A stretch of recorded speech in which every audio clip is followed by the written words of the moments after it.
দর্শক, গোয়েন্দা অনুসন্ধানের বিষয়ে জানাতে কলকাতা থেকে যুক্ত হচ্ছেন সহকর্মী ভাস্কর সর্দার।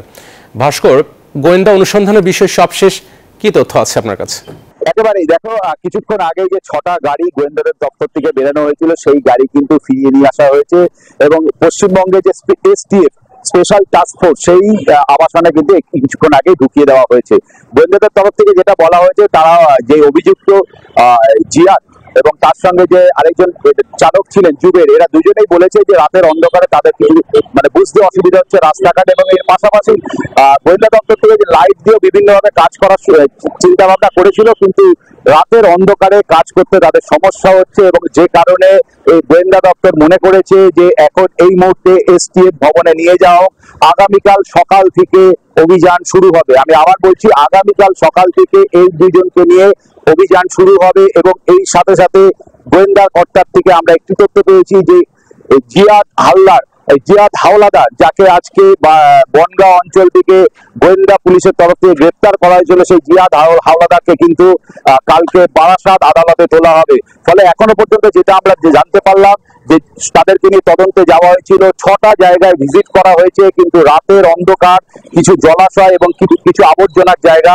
ফলে সেখানে কাজ করতে গোয়েন্দা দপ্তরে অসুবিধা হচ্ছিল, যে কারণে তাদেরকে ফিরিয়ে আনা হয়েছে। দিনের আলো ফুটলে তাদেরকে নিয়ে আবার বেরোনো হবে এবং এই অভিযান চালানোর পর তাকে জিয়াদ, যাকে বনগাঁ থেকে গ্রেপ্তার করা হয়েছে, তাকে বারাসাত আদালতে তাকে কালকে তোলা হবে। এখনো পর্যন্ত এই তথ্য পাওয়া যাচ্ছে এবং এর সাথে সাথে কিছুক্ষণ আগে যে তথ্যটা দিচ্ছিলাম যে আখতারুজ্জামান শাহিনের 2 সহযোগীর নাম বারে বারে উঠে আসছিল, একটা হলো জিয়াদ, একটা হলো সিয়াম। এই জিয়াদকে যখন ধরেছে, সেই জিয়াদের মারফত জানা গেছে যে সিয়াম ঝাড়খণ্ড হয়ে ভারতের ঝাড়খণ্ড হয়ে সে নেপালের দিকে গেছে এবং ঝাড়খণ্ডে যাওয়ার সময় এমপি আনারের যে সিমটি ছিল, সেই সিমটি ঝাড়খণ্ডে ফেলেছে, সে নেপালে ঢোকে।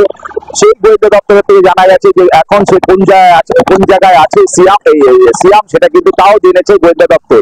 এবং পশ্চিমবঙ্গ নিরিখে যে তথ্যটা বারে বারে আমাদের কাছে আসছিল যে সন্ধ্যের পর থেকে যে কোনো সময় মুভমেন্ট করতে পারে, তারপর আমরা নিউটাউন থানা থেকে যেটা শুনেছিলাম যে আজকে কিছু হবে না, হলে আগামীকাল হবে, অর্থাৎ শুক্রবার। কিন্তু হঠাৎ করে কাউকে না জানিয়ে রাত্রি 11টার পর গোয়েন্দা পুলিশেরা এই দুজনকে নিয়ে অনুসন্ধানে বেরায়। গোয়েন্দা পুলিশ যেটা মনে করছে যে এই জুবের, যিনি 2টি পুরুষ এবং একটি নারীকে নিয়ে সেই আবাসনে গিয়েছিল, এবং পাশাপাশি জিয়াদ, যিনি এই হত্যা পরিকল্পনার সঙ্গে সেই সময় ওই ফ্ল্যাটের মধ্যে মজুদ ছিল এবং ট্রলি নিয়ে বেরিয়েছিল। ফলে এরা সম্পূর্ণটাই জানে যে কোথায় কোথায় অংশ পড়তে পারে। এবং এর পাশাপাশি গোয়েন্দাদের যেটা তথ্য, হয়তো বডির কোনো অংশ পাওয়া যাবে না, হয়তো প্লাস্টিকের কিছু অংশ পাওয়া যেতে পারে, ট্রলি কিছু পাওয়া যেতে পারে, এরকম কিছু তথ্য দিয়ে তারা একে একে 2 করার চেষ্টা করছে। ফলে এখনো পর্যন্ত যেটা আমাদের কাছে তথ্য, যে রাতের অন্ধকারে পুলিশের কাজ করতে অসুবিধা হয়েছে, লাইট দিয়ে সার্চ করতে পারেনি, সঠিক জায়গায় নিয়ে যেতে পারেনি, 6টি জায়গায় ঘুরতে নিয়ে যাওয়া হয়ে গেছিল। ফলে এখন তাদের এসটিএফ এ রাখা হয়েছে, আগামীকাল সকাল থেকে আবার তল্লাশি শুরু হবে। এখনো পর্যন্ত আমরা এই তথ্য পেয়েছি।